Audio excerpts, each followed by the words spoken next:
Bienvenue sur ma chaîne YouTube. Aujourd'hui, ce sera une vidéo accélérée pour vous montrer comment j'obtiens cette affiche. Donc, c'est pas totalement terminé. La fiche finale définitive vous sera présentée dans la vidéo de demain. Donc, si vous trouvez le résultat réussi, je vous remercie de me mettre un pouce vers le haut et de me laisser un commentaire. N'hésitez pas à vous abonner pour voir la suite et la fin de cette vidéo. Merci. Alors pour commencer, donc je vais augmenter un peu la taille du canevas et après je vais chercher séparément chaque image donc que j'ai présélectionné. Donc tout ça sur Pixabay.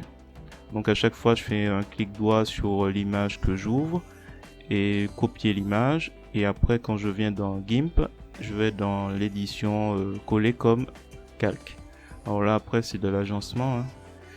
Alors l'étape incontournable, c'est le détourage, donc détourage de ce droit. Donc il faut savoir que là je sais pas encore, mais c'est pas une bonne idée de prendre celui-là, sachant que le personnage principal, il y avait la possibilité d'avoir tous ces éléments sur 3 photos différentes, mais au moins j'aurais eu une colorimétrie similaire et moins de travail. Donc là, toujours pareil, le détourage de tous les éléments qui m'intéressent. Là, il s'agit du masque. On voit qu'en bas, il manque un bout, mais bon, c'est suffisamment peu important pour que je puisse le retravailler après.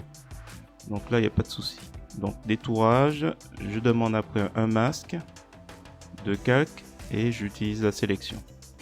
Là, la tête. Et une fois que j'ai les éléments, je les ajuste, au plus près. Et ensuite, je regarde avec toujours l'idée du masque de calque, comment on peut les agencer, quitte à faire une rotation, à améliorer un peu le positionnement. Donc là, il s'agit d'utiliser le masque de calque. J'utilise la sélection de la citrouille pour ajuster au mieux avec l'outil pinceau l'affichage ou le fait de cacher un peu les aspects de la citrouille.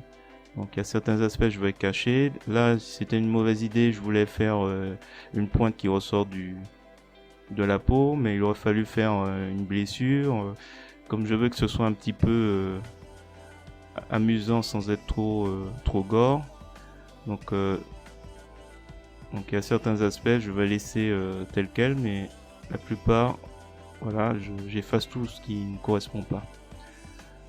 Ensuite là je vais m'occuper du bras, mais qui va être bientôt problématique à cause de la colorimétrie de la peau.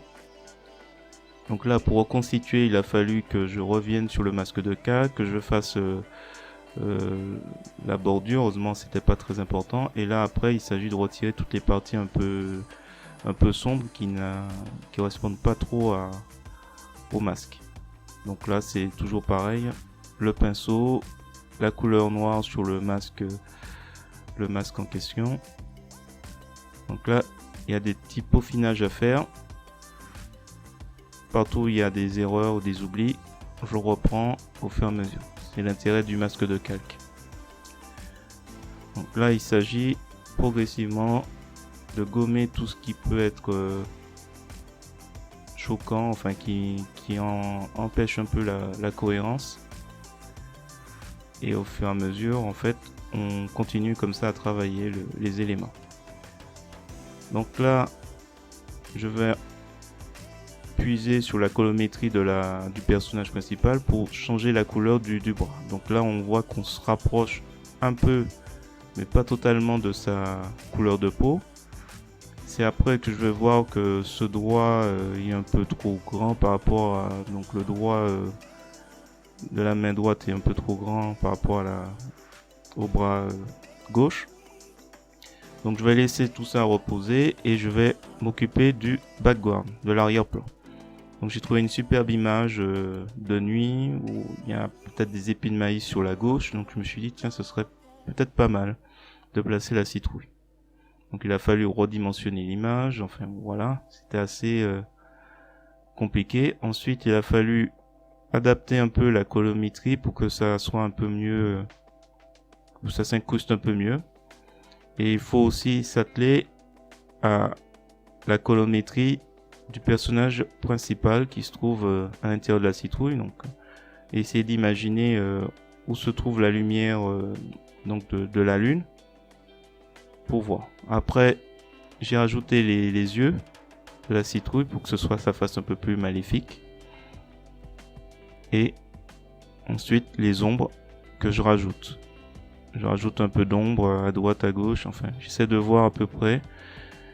Ensuite, il s'agit aussi de prendre une ombre du personnage principal pour donner cette impression que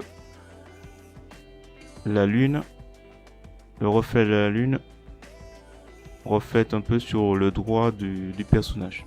Donc là, il s'agissait aussi de trouver une colorimétrie un peu intéressante. Alors ici, il y a une petite idée, je sais pas pourquoi. Tout d'un coup, je me suis dit tiens, je veux rajouter une vraie araignée.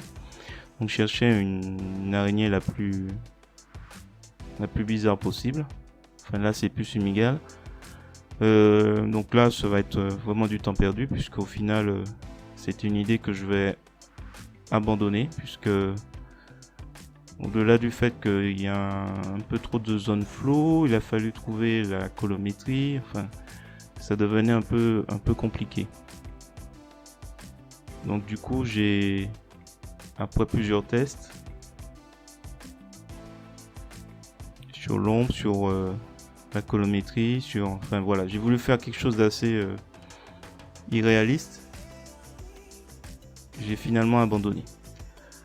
Alors ensuite vient l'idée de enfin récupérer le droit le bras et le droit de cette personne, le bras droit sur une des nombreuses images qu'elle a partagées sur Pixabay.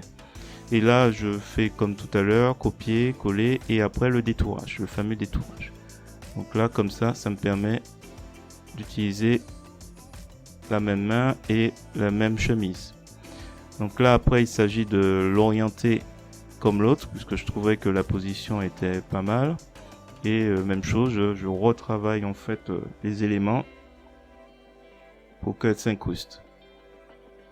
Là, on voit que il y a tout un travail encore de reconstruction de la main qui est faite. Et il faut aussi donc réduire la hauteur du doigt et retravailler le masque. Donc que j'utilise avec Gauchir, l'outil Gauchir. Là, on voit que le doigt, il a quelques éléments à effacer. Je retire cette idée de faire planter le croc de la citrouille dans la main et l'ombre est modifiée. Donc voilà.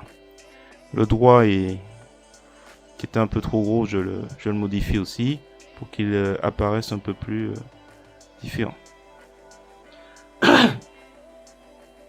Donc là, retour dessus. Donc là, on va rajouter de l'ombre. Et là, je remarque que j'ai pas bien passé le pinceau. Donc pour l'instant, l'ombre, c'est pas trop grave. Donc je retire la sélection et je refais le détourage. Je rajoute un peu d'ombre, un peu plus d'ombre sur la droite, puisque le personnage est à l'intérieur. Je fais la même chose pour le masque, ainsi de suite. Voilà. Pour que l'incrustation soit un peu plus réussie. Là, je remarque que j'ai pas bien fait j'ai pas bien passé avec le masque de calque, donc je refais pour le visage. C'est pour ça que c'est important de faire un affichage du calque pour voir un peu si on est vraiment bien passé sur toutes les zones. Ensuite, donc là, je retravaille encore les zones que j'ai oubliées. Là, il y a une petite bavure, donc je vais utiliser la gomme, ainsi de suite. J'ai rajouté donc l'araignée, une araignée finalement fictive. Je rajoute un halo autour de la lune. donc avec lumière douce. Donc j'ai fait plusieurs essais et finalement j'ai dit quelque chose de beaucoup plus discret avec un flou gaussien et un mode de calque lumière douce devrait permettre l'incrustation un peu plus. J'ai joué un peu sur aussi la transparence pour que ce soit pas trop parlant. Voilà, et après l'ombre, ainsi de suite, et la teinte. Voilà, on est sur la fin, donc j'ai ajouté une petite teinte, mais c'est pas la version définitive. Et écoutez, on arrive sur la fin, quasiment à la fin. Si vous avez trouvé cette vidéo intéressante, je vous remercie de me mettre un pouce vers le haut et de me laisser un commentaire. N'hésitez pas également à vous abonner à ma chaîne pour voir d'autres contenus de ce genre. Et activer la cloche pour voir la fin de ce projet puisque c'est pas totalement terminé, il faut que je rajoute le texte.